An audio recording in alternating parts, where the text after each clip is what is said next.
नमस्कार दोस्तों, आप सभी का फिर से स्वागत है आपके अपने YouTube चैनल ज्ञान गंगा पर। दोस्तों, यह कहानी प्राचीन भारत के समय की है। आज के समय में हमारा देश तो आजाद हो चुका है, हम स्वतंत्र हैं, कहीं भी किसी और जा सकते हैं, लेकिन हमारा मन स्वतंत्र नहीं है। वह हमेशा गुलाम बना रहता है। हम शारीरिक रूप से तो स्वतंत्र हैं, लेकिन मानसिक रूप से गुलाम होते जा रहे हैं। मानसिक पीड़ा से हम ज्यादा परेशान रहते हैं। तो आज की यह सच्ची घटना आपके दिमाग की गुलामी को अवश्य दूर कर देगी। आपके दिमाग में हो रही उथल पुथल को शांत कर देगी। आपका अशांत मन शांत हो जाएगा। दोस्तों, एक बार की बात है, निचले हिमालय की पहाड़ियों में बसे एक छोटे से गांव में सुनील नाम का एक जवान युवक रहता था। सुनील अपने गुस्सैल स्वभाव और अशांत मन के लिए पूरे गांव में प्रसिद्ध था। वह बहुत ही गुस्से वाला युवक था। उसका मन एक जगह पर कभी टिकता ही नहीं था। उसका मन हर समय विचारों से भरा रहता था। विचारों के इस तूफान ने उसके मन को पूरी तरह से अशांत कर रखा था। शांति तो जैसे उसके जीवन से गायब ही हो गई थी। वह हर समय अपने विचारों में खोया रहता था और एक तनावपूर्ण जीवन जी रहा था। अपने अशांत मन और गुस्सैल स्वभाव की वजह से उसके घर वाले और गांव के लोगों से भी उसके संबंध अच्छे नहीं थे, जिस वजह से वह और भी ज्यादा अकेला व अपमानित महसूस करता था। ऐसी अवस्था में वह और भी अधिक मानसिक तनाव की स्थिति रहने लग जाता था। ऐसे ही एक दिन सुनील तनाव से गिरे हुए गांव से बाहर बगीचे की तरफ जा रहा था। उसका किसी से बात करने का मन भी नहीं हो रहा था, क्योंकि वह अपनी जिंदगी से और अशांत मन से बहुत ही ज्यादा परेशान था। उसे कुछ भी समझ में नहीं आ रहा था कि अब उसे क्या करना चाहिए। गांव से बाहर बगीचे में वह हर बार की तरह अपने दोस्तों से मिलकर अपनी बातें उन्हें बताया करता था। आज वह इस बगीचे में गया तो उसके दोस्तों ने पूछा कि सुनील, आज तुम बहुत ज्यादा ही निराश हो, इतना परेशान हो, क्यों नहीं तुम उस पहाड़ी के पीछे एक आश्रम है, उसमें एक बौद्ध महात्मा रहते हैं, वह बहुत ही ज्ञानी है, क्यों नहीं तुम उनके पास जाते हो, वह तुम्हारी सारी समस्याएं दूर कर देंगे। अपने दोस्त की बात मानकर सुनील उन बौद्ध महात्मा से मिलने अगले दिन सुबह के समय ही अपने घर से निकल पड़ा। जब वह सुबह वहां पर पहुंचा तो उसने देखा कि वह सुबह के समय आश्रम में लगे पौधे को पानी दे रहे थे। चारों तरफ चिड़ियों की चहचहाट से आश्रम का वातावरण सुबह के समय बिल्कुल खिल उठा था। पौधे को पानी देने के बाद वह महात्मा एक पेड़ के नीचे ध्यान की अवस्था में बैठ गए। बौद्ध भिक्षु के चेहरे से एक शांति झलक रही थी। इस असीम शांति ने सुनील को बौद्ध भिक्षु की ओर आकर्षित कर दिया। जब सुनील बौद्ध भिक्षु के निकट पहुंचा तो उसने उनके चारों तरफ एक सकारात्मक ऊर्जा का अनुभव किया। सुनील को यह महसूस हुआ कि इस अद्भुत शांति और सकारात्मक ऊर्जा का स्रोत कहीं ना कहीं बौद्ध भिक्षु के भीतर ही है। इसीलिए वह वहीं बैठकर बौद्ध भिक्षु की आंख खुलने का इंतजार करने लगा। थोड़ी देर बाद जब बौद्ध भिक्षु ने अपनी आंखें खोली तो उन्होंने अपने सामने एक जवान लड़के को बैठा पाया, जो कि काफी तनावग्रस्त और नकारात्मक भावनाओं से भरा हुआ लग रहा था। सुनील ने बौद्ध भिक्षु की ओर लालसा भरी नजरों से देखा और बड़े आदर भाव से कहा, है मुनिवर, मेरा मन बहुत ही अशांत हो गया है, मेरे मन के विचार मुझे खाए जा रहे हैं। मैं एक क्षण भर के लिए भी शांति का अनुभव नहीं कर पा रहा हूँ, इस वजह से हर समय में बहुत ही गुस्से में रहता हूँ। थोड़ी सी बात पर मैं गुस्से से उत्तेजित हो जाता हूँ, किसी की बात मुझे नहीं लगती। कृपया क्या आप मुझे सिखा सकते हैं कि मैं अपने इस अशांत मन को शांत कैसे करूं? गुरुदेव, कोई उपाय बताइए मुझे। बौद्ध भिक्षु ने सुनील के दर्द को समझते हुए उसकी ओर देखा और कहा, मेरे प्यारे बच्चे, तो तुम भी अपने मन की चाबी किसी दूसरे के हाथ में दे दिए हो और आज तुम भी गुलाम हो गए हो। सुनील को महात्मा की बात कुछ समझ में नहीं आई। उसने कहा, गुरुवर, यह मन का गुलाम और चाबी क्या है? कृपया मुझे विस्तार से समझाएं। बौद्ध महात्मा ने कहा, सुनील, मैं तुम्हें एक कहानी सुनाना चाहता हूँ। इस कहानी में मानसिक शांति और खुशहाली के सारे रहस्य छुपे हुए हैं। क्या तुम इस कहानी को सुनना चाहोगे? सुनील ने हाँ करके अपना सर हिला दिया और पूरी एकाग्रता के साथ कहानी सुनने को तैयार हो गया। उसके अंदर की उत्सुकता अब अपने चरम पर थी। भिक्षु ने कहानी सुनानी शुरू की। बहुत समय पहले की बात है। एक नगर में बंटू सिंह नाम का एक आदमी रहता था। बंटू सिंह बहुत ही महत्वाकांक्षी व्यक्ति था। उसके हर काम में लोगों से उसको तारीफ ही सुनने को मिलती थी। लोग उसकी और उसके काम की खूब तारीफ किया करते थे। अगर उसे किसी काम में असफलता या लोगों से बुराई सुनने को मिलती है तो वह चिंता और तनाव में चला जाता था। वह छोटी छोटी बातों पर बहुत ही परेशान हो जाता था। उसका मानना था कि सफलता और भौतिक संपत्ति उसे मनचाहा सुख देती है। लेकिन बंटू सिंह जितना ही सफलता और तारीफ के पीछे भागता रहता था, वह उतनी ही अधिक गहरी मानसिक तनाव में डूबता जा रहा था। जब उसके काम की कोई तारीफ नहीं करता था तो वह बहुत ही ज्यादा परेशान हो जाता था। एक दिन अचानक ही उसका सामना उस समय के एक बहुत ही प्रसिद्ध बौद्ध भिक्षु से हुआ जिनका नाम महाकौशल था। महाकौशल अपने हजारों शिष्यों को ध्यान साधना की शिक्षा दिया करते थे और वह खुद भी एक बहुत ही बड़े ध्यानी और आत्मज्ञानी व्यक्ति थे। महाकौशल की अद्भुत एकाग्रता और स्थिर शांत चित्र से प्रभावित होकर बंटू सिंह ने उन्हें अपने भटकते मन को शांत करने का तरीका जानना चाहा।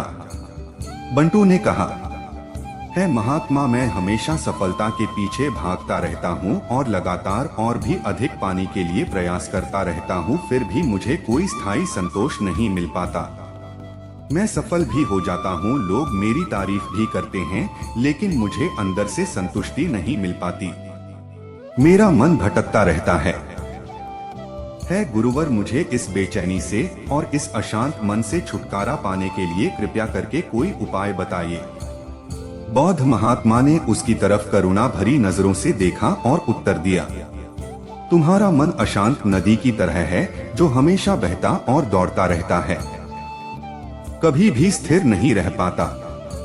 अपने अशांत मन को शांत करने के लिए तुम्हें अपने विचारों को बिना किसी रुकावट के जाने देने की कला सीखनी चाहिए। बंटू सिंह ने कहा, महात्मा, लेकिन मैं विचारों को कैसे जाने दे सकता हूँ? आखिर मैं भी तो अपनी इच्छाओं और महत्वाकांक्षाओं से जुड़ा हुआ हूँ। यह सुन भिक्षु महाकौशल मुस्कुराए और बोले, कल्पना करो कि तुम्हारे हाथ में पानी से भरा हुआ गिलास है। अब तुम जितनी देर से पकड़े रहोगे यह उतना ही भारी होता चला जाएगा और अगर तुम काफी लंबे समय तक इसे पकड़ कर रखोगे तो तुम्हारे हाथ में दर्द होना शुरू हो जाएगा। लेकिन अगर तुम अपनी पकड़ ढीली करते हो और इसे जाने देते हो तो इसका भार खत्म हो जाएगा। सुनील अपने गुरु द्वारा सुनाई जा रही कहानी और उनके संदेश को बड़े ही ध्यान के साथ सुन रहा था। वह समझ रहा था कि अपने विचारों और इच्छाओं से चिपके रहना ही उसके अशांत मन का कारण है। यह भी एक कारण है, उसका मन अशांत है क्योंकि सुनील भी बंटू सिंह की तरह ही विचारों को पकड़ कर रखता है। छोटी छोटी बातों पर बार बार विचार करता रहता है, जिससे बंटू की तरह ही उसका मन भी बेचैन रहता है। गुरु कहानी सुनाते जा रहे थे और सुनील सुनते जा रहा था। गुरु ने कहा, बौद्ध भिक्षु महाकौशल की बातें उस बंटू को बड़े ही अच्छे से समझ में आ रही थी। बौद्ध भिक्षु महाकौशल की सलाह को मानते हुए बंटू अपने विचारों को जाने देने का अभ्यास करना शुरू कर दिया। वह अपने विचारों और भावनाओं को बिना किसी पूर्व निर्णय के जाने देता। बंटू के मन में बस विचार आते और थोड़ी देर उसके दिमाग में रहते और फिर चले जाते, क्योंकि वह उन विचारों को अपने दिमाग में बैठने नहीं देता था। जब विचारों को दिमाग में बैठने की कोई जगह नहीं मिलेगी तो विचार खुद बे खुद अपने आप चले जाएंगे। महाकौशल भिक्षु ने कहा, इंसान बेवजह अपने विचारों को अपने दिमाग में बैठने की जगह दे देता है। वह जितना ज्यादा किसी बात पर विचार करेगा, उसके दिमाग पर विचार उतना ही गहरा असर डालता चला जाएगा, अर्थात उतनी ही जगह बनाता चला जाएगा। क्योंकि इंसान जितना ज्यादा विचार करेगा, विचार उसके दिमाग में उतना ही ज्यादा जगह बना लेगा, और जब विचार जगह बना लेता है तो वह जल्दी दिमाग से निकलता नहीं है। महाकौशल भिक्षुक ने बंटू से कहा कि जो चीजें घटित हो चुकी हैं, जो घटनाएं घटित हो चुकी या जो कुछ तुम्हारी जिंदगी में हो चुका है तुम्हारे साथ, चाहे वह कितना भी बुरा क्यों ना हुआ, अगर अब आप उन विचारों को अपने दिमाग में बैठने देंगे, उन पर विचार करेंगे, तो आपका दिमाग कभी भी शांत नहीं रहेगा। क्योंकि जो घटनाएं घटित हो चुकी हैं, उसे आप बदल नहीं सकते हैं। चाहे मैं कहूं कि जैसे बारिश हो रही है, यह भी एक घटना ही है। अब बारिश हो चुकी है और हम सोचे ना हुई होती तो ज्यादा सही रहता, तो इस बात का कोई मतलब नहीं रह जाता। अब बारिश हो चुकी है, अब तो जो होना था हो गया है। उसी तरह से अगर आपकी भी जिंदगी में कुछ बुरा हो गया हो, तो अब वह बुरा तो हो चुका है। अगर आप अब उस बात पर जितना ज्यादा जोर देंगे, तो वह आपके दिमाग में उतना ही ज्यादा जगह बनाता चला जाएगा। इसलिए बंटू, ऐसे समय में अगर आपके दिमाग में बहुत सारे विचार आ रहे हैं जो आपके दिमाग को अशांत कर दे रहे हैं, तो आप उस पर विचार मत कीजिए। बस आप उन विचारों को आने दीजिए और उस पर आप ज्यादा सोचिए नहीं। विचार आएंगे और थोड़ी देर बाद चले जाएंगे। जब उन्हें आपके दिमाग में बैठने की जगह नहीं मिलेगी, तो खुद बेखुद विचार आपके दिमाग से दूर होते जाएंगे और आप फालतू की बकवास से अपने आप को बचा लेंगे। कई बार कुछ लोग छोटी छोटी बातों पर बहुत ज्यादा ही सोचने लग जाते हैं, फिर वह उतना ही ज्यादा परेशान रहते हैं। महाकौशल भिक्षु ने कहा, बंटू, अब तुम खुद ही अपने आप को देख लो। तुम यही सोचते हो कि लोग मेरी तारीफ नहीं कर रहे, या जिस दिन तुम्हारे काम की तारीफ हो गई तो उस दिन तुम्हें बहुत ही अच्छा लगता है, लेकिन जिस दिन तुम्हारे काम की तारीफ नहीं हुई तुम्हें बहुत खराब लगता है। अर्थात तुम अपनी जिंदगी की खुशी खुद दूसरे के हाथों में सौंप दिए हो। तुम्हें क्या मिल जाएगा अगर कोई तुम्हारी थोड़ी तारीफ भी कर देगा? वह तुम्हें थोड़ी देर के लिए शांति तो जरूर देगा, चंद पलों के लिए, लेकिन उसके बाद तुम फिर अपनी तारीफ पाने के लिए दोबारा से वही काम करने लगोगे। पूरे दिन पूरी रात तुम इसी सोच में बिता देते हो कि मैं कितना बढ़िया काम करूं कि लोग मेरी तारीफ करें, या ऐसा क्या करूं कितना बड़ा बन जाऊं कि लोग मेरी तारीफ करें। यह विचार तुम्हारे दिमाग में जगह बना बैठा है। इस विचार से तुम हमेशा परेशान रहते हो। तुम्हें अपने दिमाग से इन विचारों को जगह नहीं देना है। अर्थात अगर ऐसे विचार तुम्हारे दिमाग में आए तो तुम उस पर विचार ना करो। इस बात की आशा मत रखो कि लोग मेरी तारीफ करेंगे। यही आशा ही तुम्हारे दिमाग को अशांत करती रही है। पूरे दिन इसी सोच में तुम दिन बीता देते हो कि मैं कितना बढ़िया काम क्या करूं कि लोग मेरी तारीफ करें, या ऐसा क्या करूं कितना बड़ा बन जाऊं कि लोग मेरी तारीफ करें। ऐसा विचार तुम्हारे दिमाग में बैठा है, इस वजह से तुम हमेशा परेशान रहते हो। तुम्हें अपने दिमाग से इन विचारों को जगह नहीं देना है। अर्थात अगर ऐसा विचार तुम्हारे दिमाग में आए तो तुम उसे पर विचार न करो। इस बात की आशा मत रखो कि लोग मेरी तारीफ करेंगे। यही आशा ही तुम्हारे दिमाग को अशांत कर दे रही है। अशांत मन का यह भी बहुत बड़ा कारण होता है कि किसी से बहुत आशा लगा लेना, किसी से बहुत उम्मीद रखना, क्योंकि उम्मीद रखना भी तुम्हारे मन को एक दिन अशांत जरूर कर देगी। जरूरी नहीं कि तुम्हारी हर उम्मीद पूरी हो, और जरूरी यह भी नहीं कि तुमने जिससे उम्मीद लगाई है वह तुम्हारी उम्मीद पर खरा उतरे, क्योंकि उम्मीद एक दिन जरूर टूटती है। और जब उम्मीद टूटेगी तो तुम्हें दुख होगा, तुम्हें बहुत दर्द होगा, तुम्हारा मन फिर अशांत हो जाएगा, तुम गहरे दुख में डूब जाओगे। इसलिए तुम किसी से उम्मीद ही मत रखना। तुम अपने लिए जियो, क्योंकि जब तुम खुश रहोगे तो पूरी दुनिया तुम्हें खुश दिखाई नजर आएगी। वह तुम्हारी अपनी खुशी है, इसे तुम अपने हाथों में रखो, क्योंकि इस दुनिया में तुम अकेले आए हो और अकेले ही जाना है। तो अपनी जिंदगी अपने हिसाब से जियो। लोग सबसे ज्यादा इसलिए परेशान रहते हैं क्योंकि वह सोचते हैं कि दुनिया क्या कहेगी, लोग क्या कहेंगे, भविष्य मेरा कैसा होगा, उसने मुझे आज ऐसा कह दिया। यही सब विचार उसके दिमाग में जगह बना लेते हैं और जब विचार जगह बना लेते हैं, आपके दिमाग में बैठने की जगह उन विचारों को मिल जाती है, तो वह उतनी आसानी से आपके दिमाग से नहीं निकलेंगे। आप कितना भी पूजा पाठ क्यों न कर ले, आपका दिमाग अशांत ही रहेगा। बंटू ने कहा, गुरुवर मेरे साथ भी ऐसा ही हो रहा है। मैं यही सोचता हूँ कि पूजा पाठ कर लूँ तो मेरा दिमाग शांत हो जाए, लेकिन यह शांत होता ही नहीं। जब तक मैं पूजा पाठ करता हूँ तब तक तो मुझे शांति मिल जाती है, लेकिन फिर उसके बाद मेरे दिमाग में वही सब विचार आने लगते हैं। महाकौशल भिक्षुक ने कहा, बंटू अपने आप को जागरूक करो, समझो इस बात को कि असली शांति किस तरीके से प्राप्त की जा सकती है।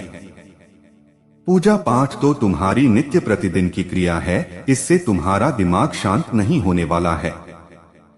जब तक तुम अपने ध्यान में बैठकर अपने विचारों को समझने का प्रयास नहीं करोगे, अपने आप को जागरूक नहीं करोगे कि कौन से विचार हमारे लिए अच्छे हैं और कौन से विचार हमारे लिए बुरे हैं। विचारों को अपने दिमाग में आने दो और उन्हें जाने दो, उन्हें जगह मत दो, अर्थात उन विचारों पर ज्यादा जोर मत दो और अपनी आजादी की चाबी अपने हाथ में रखो। किसी के हाथ में मत रखो, वरना तुम कभी स्वतंत्र नहीं रह पाओगे।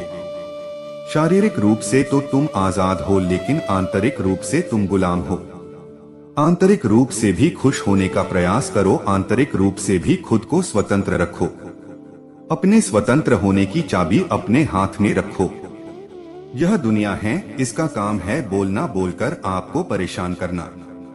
जितना आप इस बात से परेशान होंगे, लोगों को और मजा आता जाएगा। वे तुम्हें और ज्यादा परेशान करने की कोशिश करेंगे। तुम्हारी आंतरिक स्वतंत्रता रूपी चाबी को वह तुमसे छीनने का प्रयास करेंगे, इसलिए अपनी चाबी किसी को मत दो। इस दुनिया में कुछ भी स्थायी नहीं है, एक समय के बाद सब कुछ बदलता रहता है। एक समय के बाद सब कुछ बदल जाता है। एक दिन तुम्हारे चाहने वाले भी तुमसे दूर हो जाएंगे, फिर कोई और आएगा। आज तुम यहाँ हो मेरे सामने, कल तुम कहीं और होंगे। जब इस दुनिया में कुछ भी स्थायी नहीं है, सब कुछ बदलने वाला है, तो तुम अपने दिमाग में विचारों को क्यों स्थायी जगह दे रहे हो? ऐसे विचारों को क्यों तुम बार बार सोच रहे हो? खुद को स्वतंत्र रखो, अंदर से भी और बाहर से भी।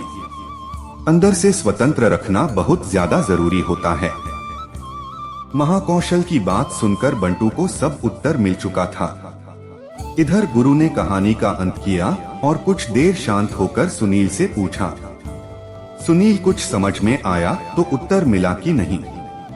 सुनील तो मानव एक मूर्ति के समान वह गुरु को एक टक देखता ही जा रहा था। उसके मुख से कुछ भी निकल नहीं रहा था, क्योंकि ऐसी बातें आज से पहले वह कभी किसी के मुख से सुनी नहीं थी।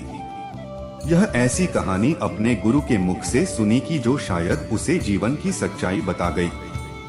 शायद उसे जीवन का रहस्य भी पता चल गया। वह बिल्कुल मौन हो गया। फिर कुछ देर बाद सुनील ने अपनी चुप्पी तोड़ी और कहा, हे गुरुदेव, मेरा कोई प्रश्न नहीं बचा है। अब आपसे विनम्र निवेदन है कि मैं भी आपके साथ इसमें कुछ दिनों के लिए रहना चाहता हूँ। मुझे तो इस दुनिया की काफी सच्चाई पता चल गई और मैं आपके साथ रहकर खुद को भी जानने का प्रयास करूंगा और लोगों को भी इस शब्द के बारे में बताऊंगा, इस रहस्य के बारे में उन्हें भी बताऊंगा। दोस्तों, आज की कहानी में बस इतना ही।